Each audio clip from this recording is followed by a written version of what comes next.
You asked, I'll answer. Hi, I'm Ruth, I'm a health coach and I make videos about healthy habits for over 50s women.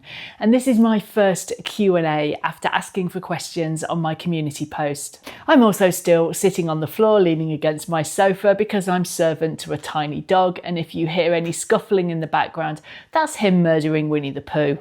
Now, I can't give personal medical or nutrition advice, but I can give you information about health, habits and mindset, so let's get going. Firstly, I had two really similar questions from Jenny and Sam about looking after your health after a serious illness, particularly drug treatment, be it chemotherapy or something like high-dose steroids. So when it comes to recovery from a major illness or surgery, my best suggestion is to start low and take it slow because your body needs time to recover.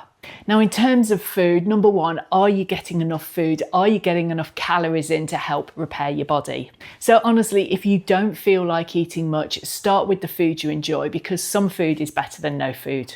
And secondly, prioritize protein. Now, the World Health Organization recommends we eat 0.8 grams of protein per kilogram of ideal body weight per day.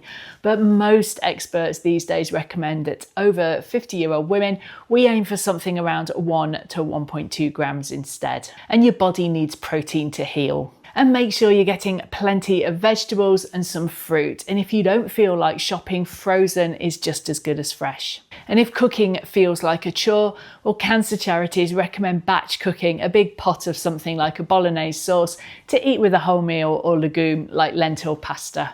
And if you're on some medication that's going to make you constipated, prioritize fiber. So again, that's fruit, veggies and whole grains, and drink plenty of water. For exercise, start small, really small if you need to, a short walk and build up. Don't do too much too soon. And make sure you're getting enough sleep because it's vital for recovery. Now, after a serious illness, your mental health, well, that's as important as your physical health, so you need to look after that as well. Now, some people find patient support groups helpful. Not everybody does, but finding someone to connect with and talk to really helps. And so does journaling, because writing things down is a really good way of processing difficult emotions, or alternatively get some professional talking therapy from a counsellor. So the next question's from Mary, and that's about higher repetitions, lightweight versus lower repetitions, heavier weight with regard to strength training. The social media opinion of go heavy or go home. And personally, I don't think that's particularly helpful, and nor is it backed up by science. Because when the surveys suggest that the majority of over 50s women are not doing any strength exercise at all, do we really need this extra barriers putting in our way by gym bro talk? No, I would argue not. And it's just not backed up with science. Now, I'm not an exercise scientist, but I do follow a couple of people who are. And two Instagram accounts I really enjoy are Professor Stuart Phillips. He is an exercise researcher from McMaster University in Montreal. And Dr. Lauren Colendo-Semple. She researches female physiology and exercise. I'll put both their details in the description below. So it's Professor Phillips that I have to thank for this interesting study. In this, they took 10 people who lift and they got them to do 4 different sets of leg extension exercises. First, heavyweight normal tempo. Second, heavyweight slower tempo. Third, lighter weight normal tempo. And fourth, lighter weight slow tempo. And they took muscle biopsies, so I hope these volunteers got paid well. Now, they measured muscle activation indirectly by looking at glycogen depletion, because muscle cells, well, they use stored glycogen for energy. So if the stored glycogen is depleted, then the muscle cells are using it for fuel. And they found no difference between the 4 groups. All the groups were activating muscle fibers, irrespective of the weight and the tempo. And there's also this meta-analysis. Now, that's a study where they combine the results of lots of other studies. And they found that lifting heavier weights led to the biggest gains in both muscle size and strength, but lifting lighter weights for more repetitions, well, that had a significant effect too when compared to doing nothing. So the take home is lighter weights and heavier weights, well, they're both good as long as you're challenging your body. The last couple of repetitions, well, they should feel difficult irrespective of what weight you're picking up. So don't feel intimidated if you have to drop the weight right down on the shoulder press machine at the gym. If you talk to them, most gym users are largely supportive. So hold your head up high and lift whatever feels challenging but doable. And now a couple more questions from Jenny. So thank you, Jenny, for asking not one, but 3 excellent questions. And it was, is putting fruit in a smoothie the same as eating it whole?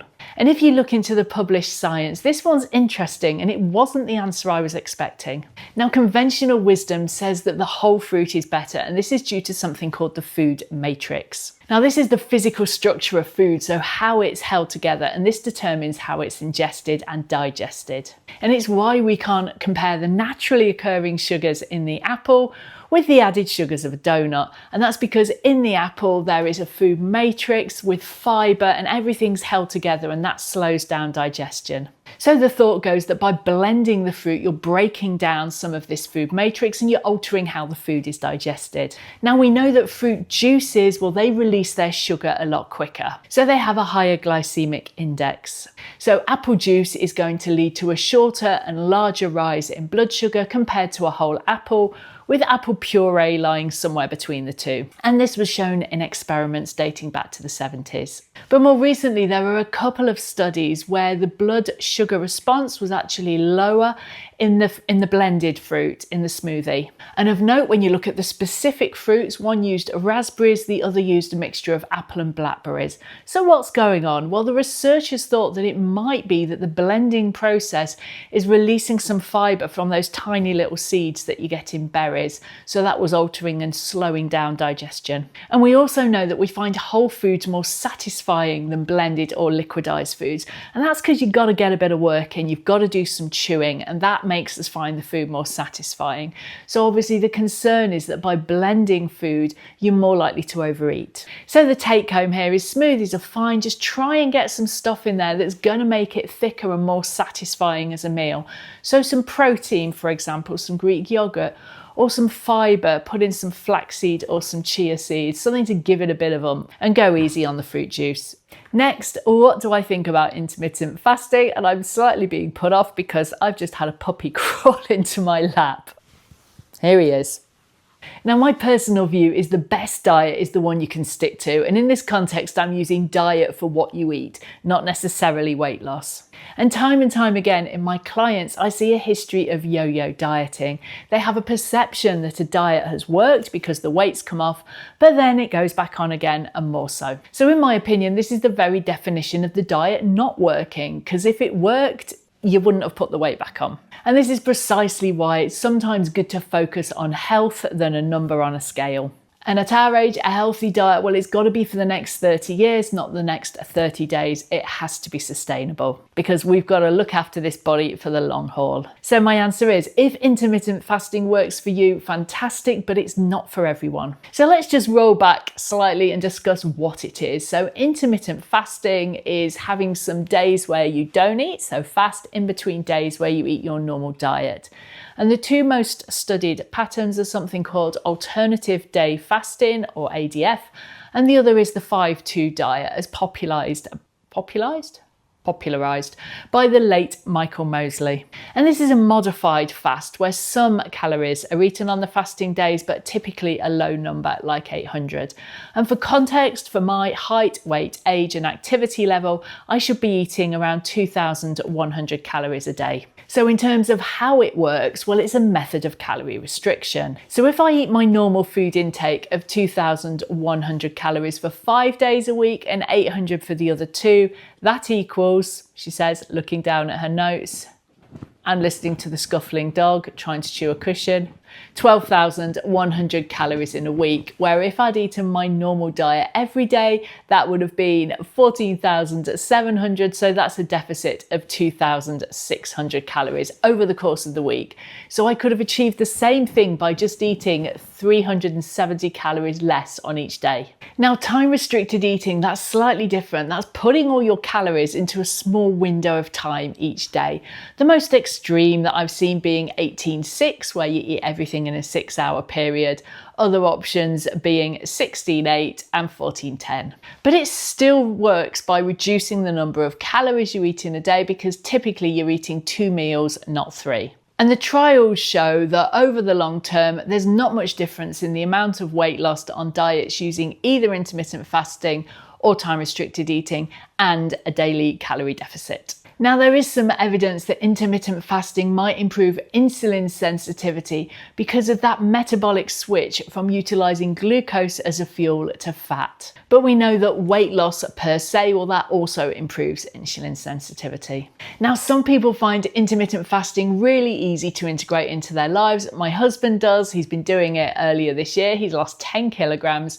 And most people do it by skipping breakfast because then most of the fasting period is happening overnight. But it doesn't work for everyone because for some people, and I include myself in this category, you've just got to eat more regularly. Because certainly getting too hungry for me adversely affects how I feel and how I think. So whilst Mr. Machin is perfectly happy skipping a meal, I will get murderous. So for me, intermittent fasting will make me miserable, and that will make the likelihood of me trying to stick to it really low. And again, some people can find that fasting negatively impacts on their relationship with food because it's introducing very strict rules and there might not be enough flexibility. So in summary, my thoughts are it's not for everyone, but if it works for you and it's sustainable, then brilliant. However, if you do have a pre-existing medical problems, chat to your doctor before significantly altering your eating patterns. And my next question was from Mel, and that was on recovering from a frozen shoulder. Now, obviously I can't give you medical advice,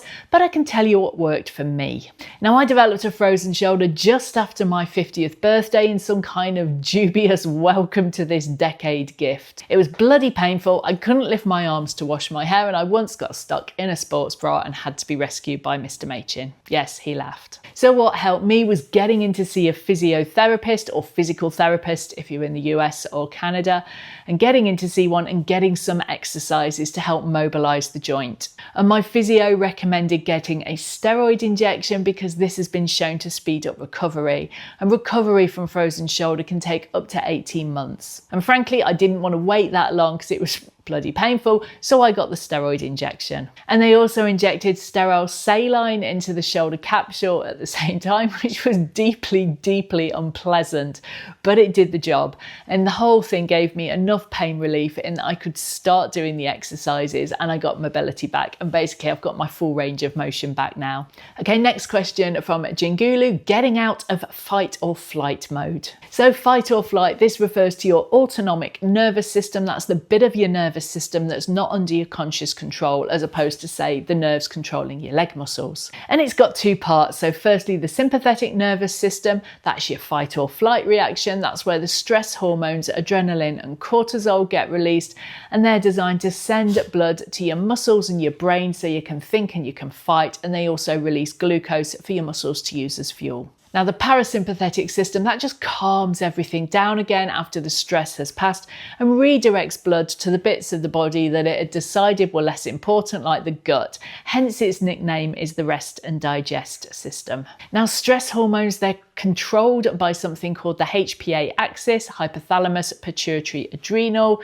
So 2 areas of your brain and a gland above your kidneys, and they're responsible for controlling the release of the stress hormones. Now, chronic stress can lead to overactivation of this axis, leading to anxiety and poor sleep, as well as poor general health. Now, in terms of reducing chronic stress, these are a few tips. So firstly, slow breathing, particularly lengthening the exhale, because that's been shown to activate the parasympathetic nervous system. Mindfulness practice, well, that helps anchor you in the present, in the moment, without ruminating on the past or worrying about the future.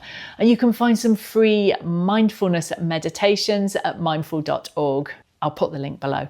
Physical exercise is also great. Now, when it comes to poor sleep, what is helpful is to trying to set a regular schedule. So going to bed and waking up at a similar time. And it's also helpful to have a wind down routine before bed. Now, I really like the 10-3-2-1 rule. So that says no caffeine for 10 hours before your bedtime, no food for 3 hours because eating just before bed can affect your sleep, no work for 2 hours, and no screens for 1 hour. And on a similar line, Claire asks about getting back to sleep in the middle of the night when you wake up. And yeah, the terrors are going on in your head. Yes, this is a very real phenomenon in the menopause and perimenopause. I've been there too. It feels irrational, but your brain just can't help it. And everything feels like a disaster at 3 a.m. Now, the sleep experts say if you haven't got back to bed in 20 minutes, then the best thing to do is get up, go into a different room, keep the light levels low, and do something not too stimulating like reading. But don't make it too exciting. So basically read a really boring book and then go back to bed when you're feeling sleepy. Admittedly, this is a little bit more difficult if you're sharing your bed with someone. Now, my favourite technique for dealing with worrying, intrusive thoughts in the early hours is to write them down. And this is a technique called a worry diary. I've made a whole video on it. I'll link it at the end. That act of getting it out of your head and onto paper helps. And if you tell yourself you're going to deal with it in the cold light of day, it frees up your headspace so you can get back to sleep. And finally, Caroline asks how we're getting on with our new puppy. In terms of specifics, he's a miniature poodle. His name is Jerry. He's currently trying to chew the cushion I'm sitting on yet again, and I'm trying to redirect him to a nice chew toy. And I call him Gerald if we're trying to be formal, or if he's biting my ankles or the cushion and I'm trying to reason with him. In terms of his temperament, he's very loving and he likes a cuddle. He's also very smart and quite willful. He picked up sit in 2 days, but equally sometimes he bites his own tail, turns in circles until he falls over, which is less smart but undeniably cute. And finally, you asked about training tips. So my best advice is to go slowly, because you've got to build their confidence and their trust, particularly when it comes to leaving them on their own for any period of time. And only ever train with positive association, because a puppy is just doing puppy stuff. They don't, they're not doing it on purpose. Even when he tried to drag the beautiful cashmere sweater I bought in Washington in the Nordstrom sale out of a drawer by its sleeve, it's fine. And if in doubt, ask a professional. I had an online session with a dog trainer called Lindsay from Landing on Your Paws. I'll put her details below. And that was really helpful to just reassure me that we were doing the right thing. So that's it for the questions. If you like this format, let me know. I can do more. If you don't, also let me know. Put the answer in the comments. Because you, dear viewers, are my viewers, and I'm here to serve because you grace me with your time, and time is valuable. I'm also always open to video suggestions, because the best person who knows what you want to watch is you. So again, let me know in the comments. I'll leave that video on the worry diary here, and I'll see you there.